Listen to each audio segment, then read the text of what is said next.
कार्तिक मास महात्म्य कथा अध्याय 3। सत्यभामा ने कहा, हे प्रभु, आप तो सभी काल में व्यापक है और सभी काल आपके आगे एक समान है। फिर यह कार्तिक मास ही सभी मासों में श्रेष्ठ क्यों है?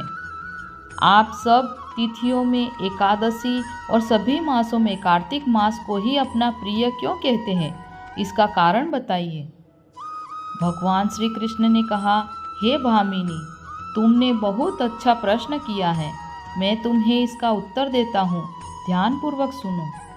इसी प्रकार एक बार महाराज राजा बेन के पुत्र राजा पृथु ने प्रश्न के उत्तर में देवर्षि नारद से प्रश्न किया था और जिसका उत्तर देते हुए नारद जी ने उसे कार्तिक मास की महिमा बताते हुए कहा, हे राजन, एक समय शंख नाम का एक राक्षस बहुत बलवान एवं अत्याचारी हो गया था।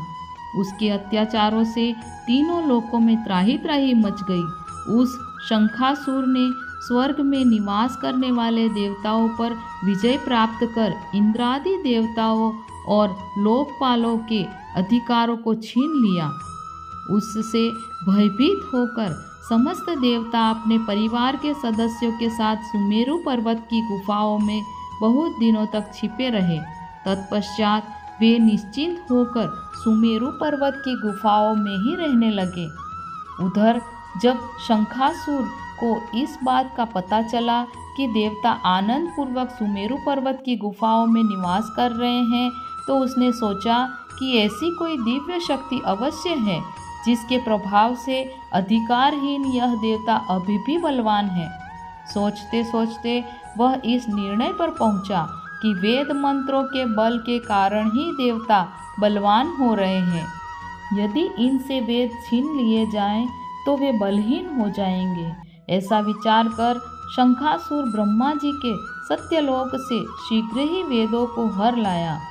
उसके द्वारा ले जाए जाते हुए भय से उसके चंगुल से निकल भागे और जल में समा गए।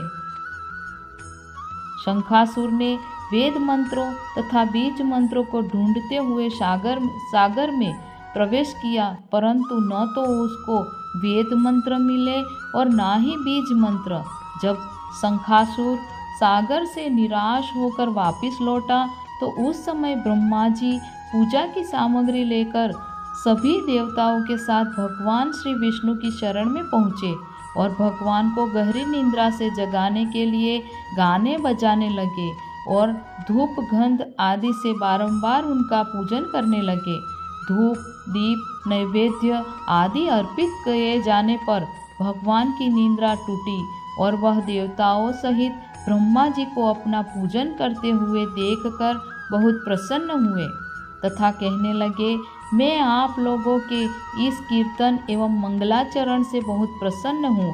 आप अपना अभीष्ट वरदान मांगिए, मैं अवश्य प्रदान करूँगा। जो मनुष्य अश्विन शुक्ल की एकादशी से देवोत्थान एकादशी तक ब्रह्म मुहूर्त में उठकर मेरी पूजा करेंगे, उन्हें तुम्हारी ही भांति मेरे प्रसन्न होने के कारण सुख की प्राप्ति होगी।